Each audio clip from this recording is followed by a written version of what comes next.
Well, good morning, everyone. Good morning. And it is morning this day. Have to love a Monday morning, don't we? Well, let me introduce myself. My name is Glenn Daniels, COO of Touchstone Publishers.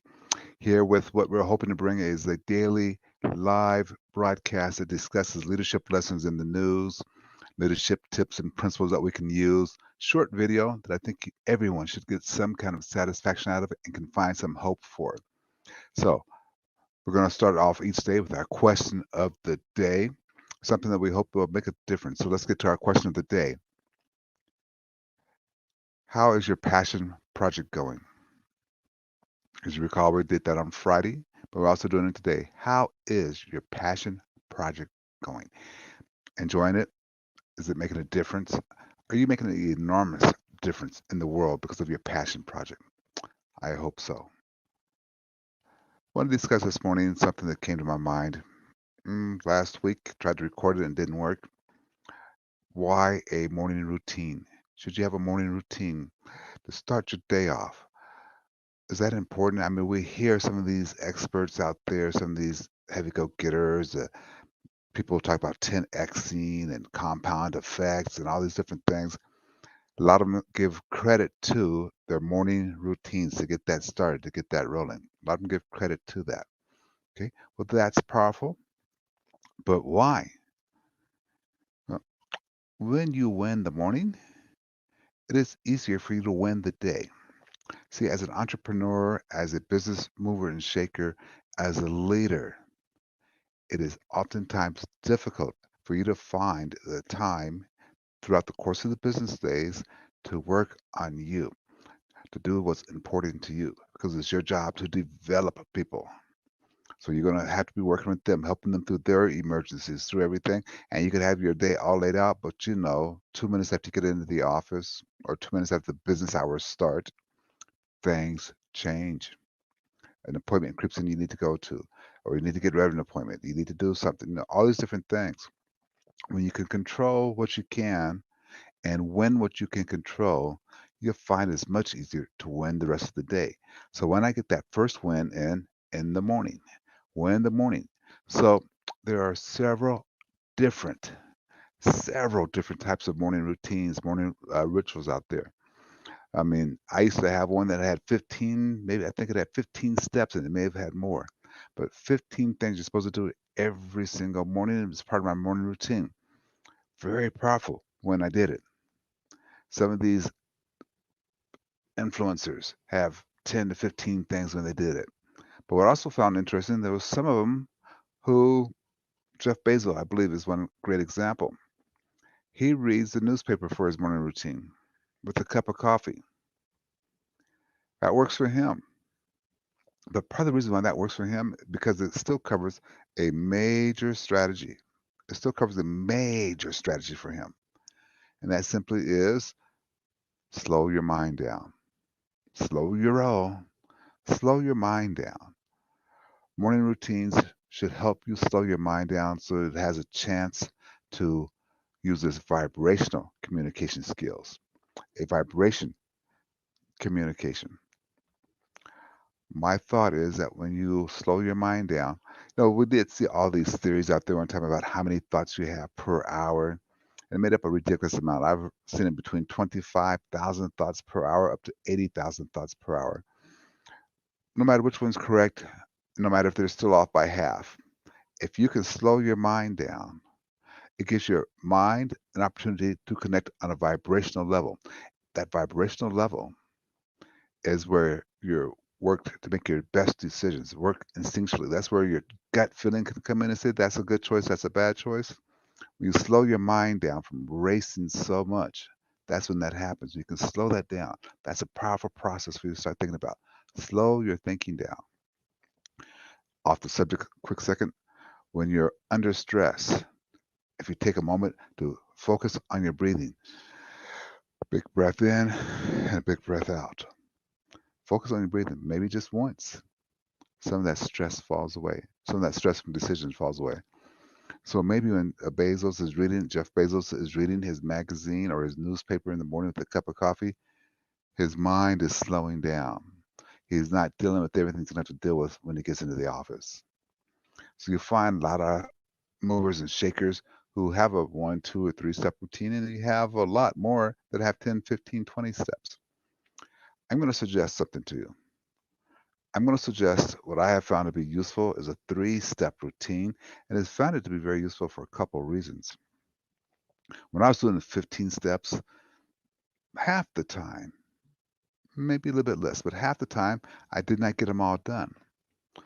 15-step morning ritual, that means I was getting up at least 2 hours before I had my first appointment, before I had to leave to get to my first appointment.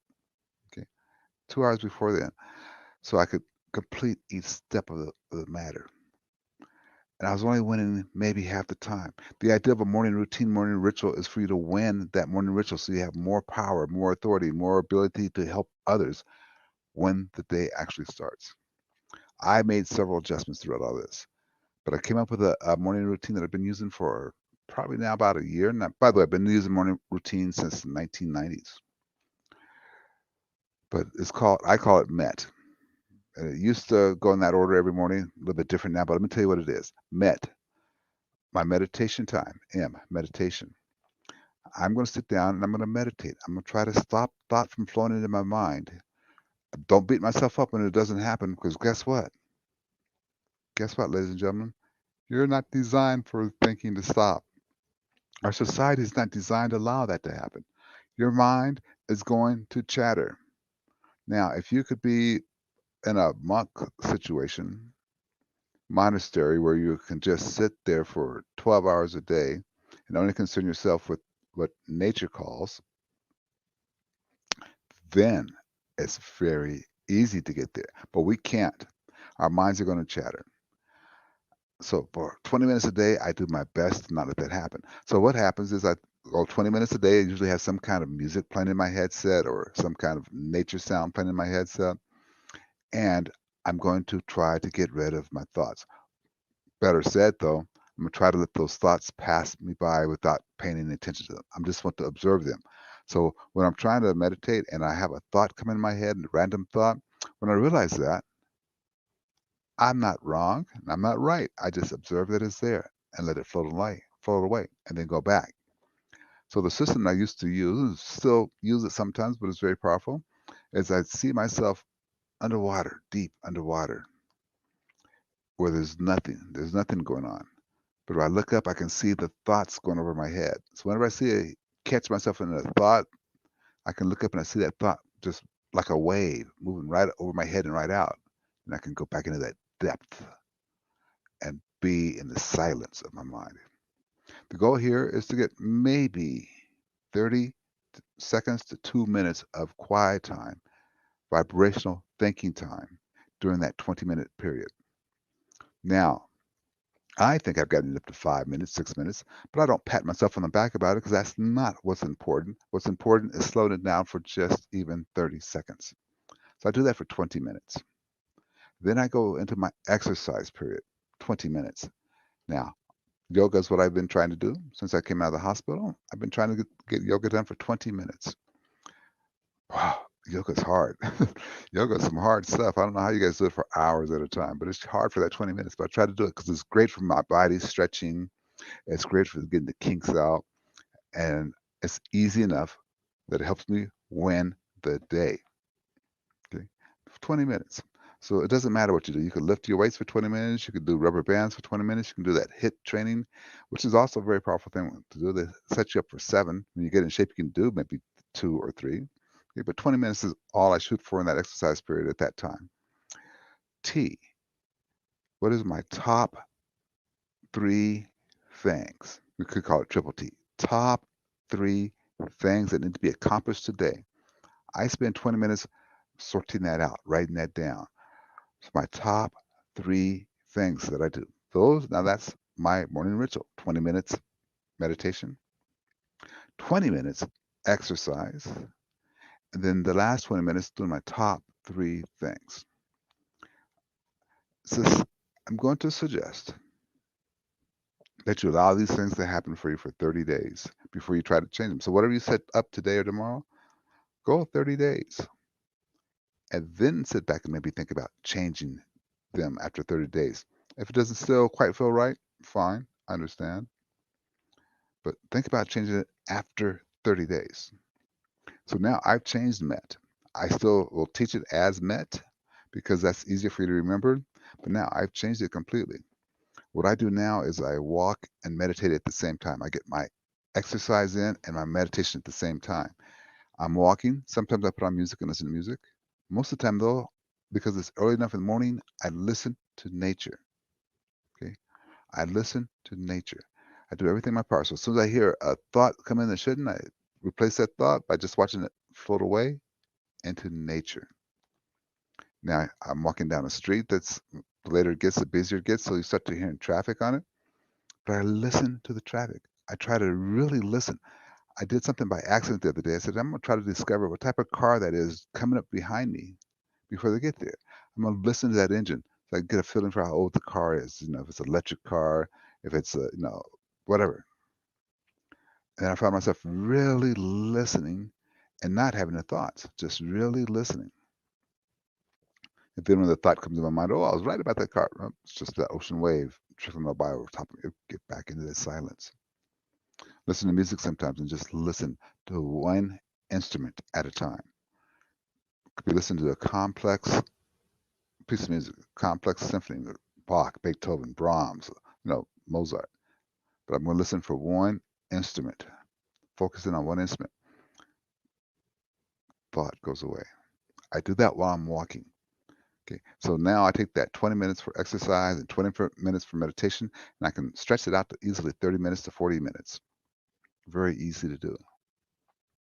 Then I get back to the house, sit down at my desk, and do my top three. Get that all done, get that taken care of. So I have my top three handled. Then I get up from my desk, go take my shower, and get my day started. Win the morning, win the day. Now, here's one thing I want to suggest to you, though. There is a simple but immensely powerful one-step routine that you can use. If you're not into this routine thing, I'm going to give you a very, very powerful one-step routine. One-step routine. You know what that is? Before your feet hit the floor every morning, you say the word yes. Yes. You're saying yes to the day. Yes, it's going to be a great day. No matter what happened the night before or that evening, yes. That's what you got to say. Yes. You can feel the difference in your body with that powerful word, yes, versus no. Fact here, try it right now. Say the word no. Say it again, no. And notice the feeling you have in your stomach. Notice the feeling you have in your body. Now, say yes. Don't say it any louder. Say it the same tempo and rate and volume. Yes. Feel the difference? Try it again. No. Yes. There's a difference in your body. Why not take a powerful hold of your morning by simply saying yes before your feet hit the floor or as your feet hit the floor? Simply say yes. Simply say yes. Now, I want to just toss this out again. Do it for 30 days. Do any more morning routine for 30 days. Here's why. The first 10 days it'll take you to get used to it. It'll take 10 days to get used to it. Then it'll take you 10 days to start. Okay, I felt a little bit of difference there. You'll start to notice something. And then that last 10 days or so, you're going to start to say, okay, that works great. I like that. I didn't win this morning because of that, and I don't see how that really is going to serve me, but let's do this. Let's change it. So wait till that 30 days is over and then make any subtle changes you want to make. Subtle changes you want to make. That's why it's only subtle now that I exercise and meditate at the same time. Okay. Seems to be very powerful. In fact, I really honestly believe I spend way more time in silence than anything else. Well, I want to thank you very much for taking the time to tune in today. Again, my name is Glenn Daniels, COO of Touchstone Publishers. We're going to try to add this to my morning routine 5 days a week. We went a little bit early today at 5:45 because we have a meeting coming up at 6 this morning, but it will always be either 6 in the morning or 5:45 or 5:30, just depending on how things. But look for them. Once we really get this going, we'll have the announcements where you can click on and get the broadcast alarm for the night before. So you can join us for Essential Leadership Skills, the live learning leadership lessons in the news. You guys have a fantastic day.